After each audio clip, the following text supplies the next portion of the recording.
kompetensi semester 7 itu pada indikator pencapaian fikih, menjelaskan prinsip-prinsip syariat dalam Islam, ketentuan Islam tentang peradilan dan hikmahnya, hukum Islam tentang keluarga waris, ketentuan Islam tentang siasah syariah, sumber hukum Islam dan hukum taklifi dan dasar-dasar istinbat dalam fikih Islam dan kaidah-kaidah usul fikih dan penerapannya, menjelaskan tentang usul fikih, pengertian tujuan mempelajarinya dan sejarahnya, hukum syarak, sumber hukum Islam yang muttafaq dan mukhtalaf, kaidah-kaidah usul fikih, masalah pengembangan hukum Islam, ketentuan Islam tentang peradilan. Ketentuan Islam tentang peradilan itu dalam bahasa Arab diungkapkan dengan kata kotor, berarti memutuskan atau memberi suatu keputusan atau menyelesaikan. Menurut istilah itu, suatu lembaga pemerintahan atau negara yang ditugaskan untuk menyelesaikan atau menetapkan keputusan atas setiap perkara yang ada berdasarkan hukum yang berlaku. Hikmahnya itu peradilan yang diwujudkan masyarakat menjadi bersih, terus terwujudnya suatu keadilan bagi seluruh rakyat, terus terwujudnya perlindungan hak setiap orang, terciptanya aparatur pemerintah yang bersih dan berwibawa, terus masyarakat yang bersih, pemerintah yang bersih dan berwibawa, serta tegaknya peradilan, maka akan terwujud ketentraman, kedamaian dan keamanan dalam masyarakat. Hukum Islam tentang keluarga adalah menciptakan keluarga sakinah mawaddah dan warahmah. Menjaga nilai keluarga dan kesejahteraan adalah tujuan dari hukum keluarga.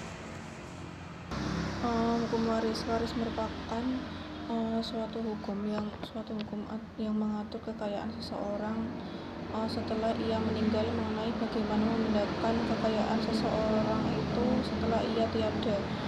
Jadi pembagian waris menurut sistem hukum perdata ini yang diutamakan adalah golongan pertama sebagai ahli waris yang berhak menerima warisan. Ketentuan Islam tentang siasah syariah, konsep politik di dalam yang mengatur hubungan antara pemimpin dan rakyat, termasuk prinsip-prinsip sukses kepemimpinan. Sumber hukum Islam, Al-Quran, hadits, ijma' dan qiyas dan taklifi. Hukum taklifi itu ketentuan hukum yang menuntut para mukallaf atau ahli akil balik atau orang yang dipandang oleh hukum cakap melakukan perbuatan hukum, baik dalam bentuk hak, kewajiban maupun dalam bentuk larangan.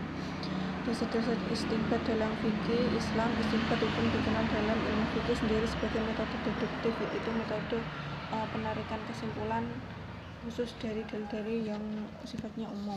Kaidah usul fikih dan penerapannya. Keringanan hukum tidak bisa dikaitkan dengan keraguan.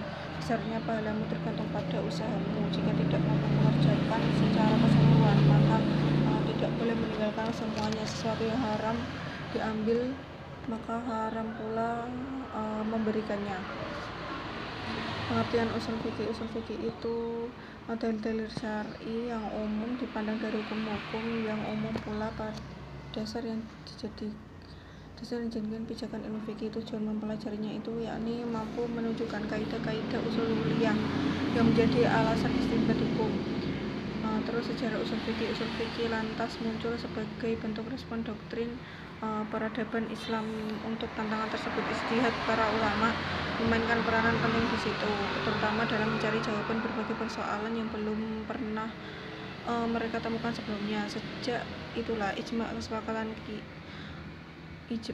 dan qiyas dikenal sebagai sumber hukum Islam setelah Al-Quran dan hadis. Rasulullah SAW sendiri sebenarnya telah memberikan gambaran mengenai konsep ijtihad paling sederhana dalam usul fikih semasa hidupnya. Pada sebuah riwayat disebutkan, sebelum mengutus Mu'adz bin Jabal untuk berdakwah ke negeri Yaman, Nabi Muhammad sempat bertanya kepada sahabatnya, hukum syara adalah seruan atau firman dari Allah yang terkait dengan perbuatan